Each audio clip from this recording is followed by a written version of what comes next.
நண்பர்களுக்கு வணக்கம். மருமகள் வாக்கு சிறுகதையை படித்தேன். ரொம்ப எனக்கு ரொம்ப வித்தியாசமாக இருந்தது. நான் ரசித்து படிக்க முடியல. ஆனால் கதை சுருக்கம் சொல்லிட்டு அதுக்கப்புறம் என்னோட விமர்சனம் சொல்கிறேன். கதை சுருக்கம் என்னென்னா, ஆரம்பத்தில் ஒரு தேர்தல் காட்சி, இரு கட்சிகள், இரு சின்னங்கள் மட்டும் சொல்கிறாங்க, கட்சி பேர் சொல்ல சின்னங்கள், பூனையும் கிளியும், ரெண்டு கட்சி போட்டியிடுது. அது ஒரு கிராமம். அந்த கிராமத்தில் ஒரு வீடு, அதில் மீனாட்சி அம்மாள், அவங்க பெரியவங்க, கணவர் தவறிட்டாங்க சில வருடங்களுக்கு முன்னாடி. அவங்களுக்கு ஒரு மருமகள், ருக்மிணி, அவதான் அவங்க பேர் நினைக்கிறேன். ஸோ இந்த கதையை வந்து அந்த ருக்மிணி பற்றி இந்த எப்படி எழுதியிருக்காருன்னா, அதை இந்த மீனாட்சி அம்மாள் அந்த வீட்டு தலைவி, குடும்ப தலைவி, சர்வாதிகார ஆட்சி அப்படி தான் இருக்காங்க. ஆனால் சொல்றச்சே அவர் வந்து ஒரு வஞ்ச புகழ்ச்சியில் பேசுறாரு. அவங்க ரொம்ப நல்லவங்க மாதிரியும், பண்றதெல்லாம் ரொம்ப நல்லது பண்ற மாதிரியும் நல்லா கிண்டல் அடிச்சிருக்காரு. அதுல சில நகைச்சுவையெல்லாம் தெரிஞ்சுது. அவங்க வந்து சில இது மாதிரி அவங்க ரொம்ப நேரத்தெல்லாம் ரொம்ப நல்லா செலவழிப்பாங்க. அவங்க வந்து 10 லட்சம் வாட்டி ஸ்ரீராமஜம் எழுதி கோயில் கொடுக்க போறாங்க அப்படின்னு சொல்றாங்க. அப்புறம் வந்து அவங்க மகன் சம்பாதித்த பணத்தை எல்லாம் அவங்க கிட்ட போடுறாங்க. அவங்க நடுத்தர வர்க்கம், ஏழை இல்லை, பணக்காரங்களும் இல்லை. அந்த பணத்தை எல்லாம் இவங்க தான் எல்லாத்தையும் பார்த்துக்கிறாங்க. இதோட எதிர்மறையா அவங்க மருமகள் இருக்காங்க. அவங்க வந்து இவங்களுக்கு கிட்டத்தட்ட அடிமை மாதிரி இருக்காங்க. இது வந்து 50-60 வருஷத்துக்கு முன்னாடி எழுதின கதை. ஸோ அந்த காலத்துக்கு ஏற்ற மாதிரி இருக்கும்னு நினைக்கிறேன். அவங்க என்னன்னா, அவங்க ஒரு ரொம்ப மெலிந்த மருமகள், ரொம்ப மெலிந்த உருவமும், அவங்களுக்கு ஏதோ உடம்பு வேற சரியில்லை போல இருக்கு. அவங்க நெஞ்சு வலி வேற இருக்கு, ஈஸ்னோஃபிலியா அப்படின்னு ஒரு இருக்கு, நான் கேள்விப்பட்டிருக்கேன், என்னன்னு தெரியல அவங்களுக்கு. ஆனால் அவங்களுக்கு மருத்துவம் பார்க்கறதுக்கு கூட இவங்க செலவழிக்க கொஞ்சம் யோசிக்கிறாங்க இந்த மாமியார். ஸோ இது வந்து இந்த மாதிரி ஒரு காட்சி. இந்த மருமகள் பற்றி தான் இந்த கதை. அந்த மருமகளுக்கு ஒரே ஒரு காட்சி தான் என்னன்னா, அவங்களுக்கு அந்த வீட்டில் மாடு இருக்கிற இடம். அவங்க வந்து மாடு கூட ஒரு நல்ல உறவோட இருக்காங்க, மாடு கூட பேசுறாங்க, அவங்களுக்கு அதை தடவி கொடுக்குறாங்க, அதுக்கு அதோட வந்து உரையாடுறாங்க, அவங்களுக்கு தண்ணி வைக்கிறாங்க, வைக்கோல் போடுறாங்க, அதெல்லாம் பண்றாங்க.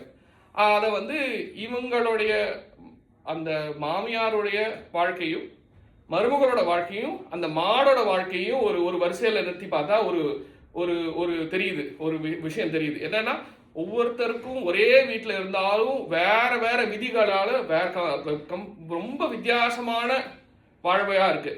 அந்த மாமியார் தலைமை பொறுப்பில் இருக்கிறனால என்ன வேணா செய்யலாம். இந்த மருமகள் அந்த மாமியார் வச்ச விதிக்குள்ள ரொம்ப அடங்கி நடக்கிறாங்க. இந்த மாட்டுக்கு வேற ஒரு விதி இருக்கு. இந்த மாட்டுக்கு என்ன விதின்னா, அதுக்கு இவங்க மருமகளுக்கு சாப்பாடு கூட சரியா போட மாட்டாங்க. அது வந்து ரொம்ப ரொம்ப நகைச்சுவையோட, அது நகைச்சுவை என்னன்னு தெரியல, கொடுமையா இருந்தது.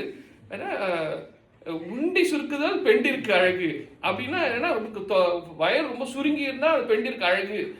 அது வந்து அதை பற்றி நான் அதுக்கப்புறம் பேசுகிறேன். அது ரொம்ப ரொம்ப வித்தியாசமான நிறைய படிநிலைகள் இருந்தது அந்த இதில். அதுக்கப்புறம் இவங்க மாடோட ரொம்ப அன்பாக இருக்காங்க, அந்த மாடோட பேசுகிறாங்க. ஆனால் கடைசியாக என்னன்னா, முடிக்கும்போது வாக்கு செலுத்துகிறோம், தேர்தல் நடக்கிறது. அவங்க போய் காலையில் போட்டு வந்துட்டாங்க, மாமியார் போய் காலையில் வாக்கு செலுத்திட்டு வந்துட்டாங்க, மகனும் பண்ணிட்டாங்க. மருமகள் போறாங்க. அப்ப போறச்சே சொல்லி அனுப்புறாங்க, இந்த மாதிரி கிளிக்கு போடாத, பூனைக்கு தான் போடணும் அப்படின்னு சொல்றாங்க. அவங்க வந்து இந்த மருமகள் கிளம்பி போறாங்க, தோழிகளோட போறாங்க. தோழிகள் கூட அவ்வளவா அவங்க பேசுறது கிடையாது, வீட்டோட இருக்கிற மருமகள். அவங்க ரொம்ப அப்பதான் தெரியுது, அவங்க ரொம்ப ஒரு சிறு குழந்தை போல மனம். அவங்க வந்து அவங்க மரத்துல ஏறி நாங்க பழம் பார்த்து சாப்பிடுவோம், அவங்க வந்து ஏறி குதிச்சு பண்ணுவோம். அது அவங்க அவங்க அவங்க அவங்க என்ன நினைக்கிறாங்க, நான் வந்து ஒரு மரம், அது மரம் பேர் என்ன, நெல்லிக்காய் மரம் மாதிரி, அனிச மரம். அது அந்த மரம் உலகத்திலேயே அவங்க ஊர்ல மட்டும்தான் இருந்த மாதிரி, இவங்க ஒரு ரெண்டாவது அங்கேருந்து எடுத்து வந்தாங்களா, அந்த மாதிரி ரொம்ப ஒரு குழந்தை போன்ற மனம். அவங்களுக்கு எதுவுமே தெரியல அப்படின்னு தெரிஞ்சது. கடைசியில வந்து அதை பத்தி பேசிட்டே இருக்காங்க. முதல் முறையா அவங்க ஃப்ரீயா ரொம்ப சுதந்திரமா அவங்க இருக்கிறத தெரிஞ்சது. ரொம்ப நாள் கழிச்சு வெளில வராங்க, வீட்டை விட்டு வெளில வராங்கன்னு அப்பதான் தெரியுது. கடைசியில கதை முடியிருச்சே, அவங்க வந்து வாக்கு செலுத்தரிச்சே அவங்க கிளிக்கு தான் போகணும்னு ஆசைப்பட்டாங்க. ஆனால் வந்து அவங்களுக்கு கை இழுக்குது.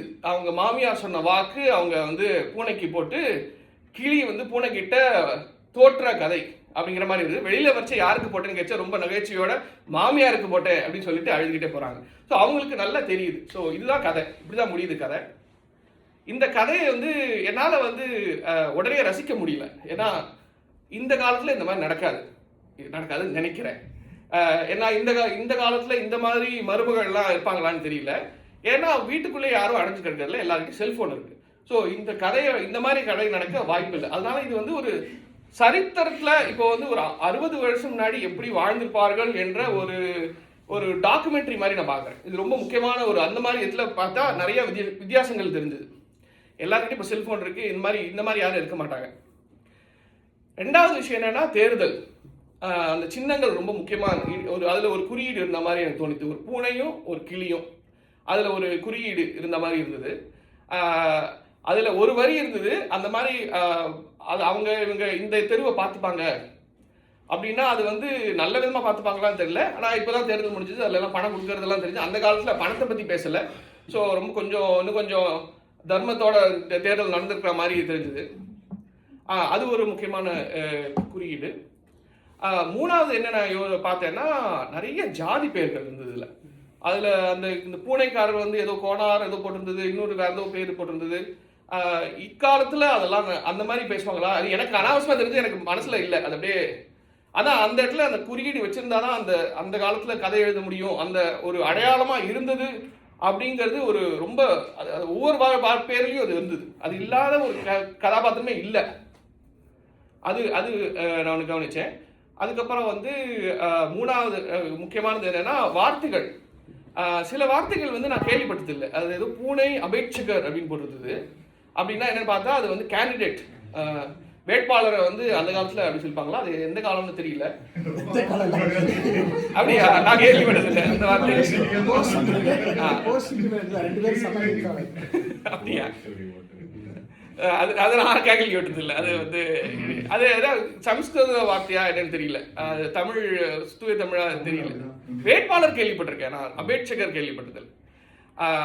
ஸோ இதை வந்து நான் ஒரு காலத்தின் ஒரு ஃபோட்டோகிராஃப் மாதிரி ரொம்ப இருந்தது. ஏன்னா இந்த காலத்துல வந்து இன்னொரு அந்த உண்டி சுருக்குதல் பெண்டிற்கு அழகுங்கிறது வந்து இன்னொரு, அதை பத்தி நான் ஒரு நிமிஷத்துல அது 2 பாயிண்ட் மட்டும் சொல்லிடுறேன். அவங்க வந்து ஒல்லியா இருக்குன்னு சொல்றாங்க. இந்த காலத்துல வந்து நம்மளே சாப்பிடாம நம்மளே பட்டினி கிடந்து ஒல்லியா இருக்க முயற்சி பண்றோம். ஆனா இன்னொருத்தர் சொல்லி உங்களுக்கு சாப்பாடு போடாம இருக்கிறது அது வந்து ஒரு ரொம்ப வித்தியாசமா இருந்தது. ஆனா அவங்களுக்கு உடம்பு நிஜமாவே சரியில்லை. அவங்களுக்கு நெஞ்சு வலியெல்லாம் வர மாதிரி இருந்தது. மூணாவது வந்து அந்த மாட்டை வந்து நான் எப்படி பார்த்தேன்னா அவங்களுக்கு ஆர்கானிக்கா பால் கிடைச்சிது. அவங்க வீட்லயே மாடு இருக்கு. இந்த காலத்துல அவங்க நீங்க ரொம்ப இருக்கிறதுலயே தூயமான பால் அவங்களுக்கு கிடைக்க போகுது இல்லைங்களா? ஆனா வந்து நமக்கு வந்து கிடைக்கிறது எல்லாமே செயற்கையால பிளாஸ்டிக் பால் தான் நான் சொல்லுவாரு.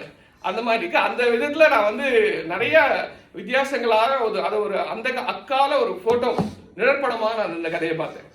நன்றி, வணக்கம்.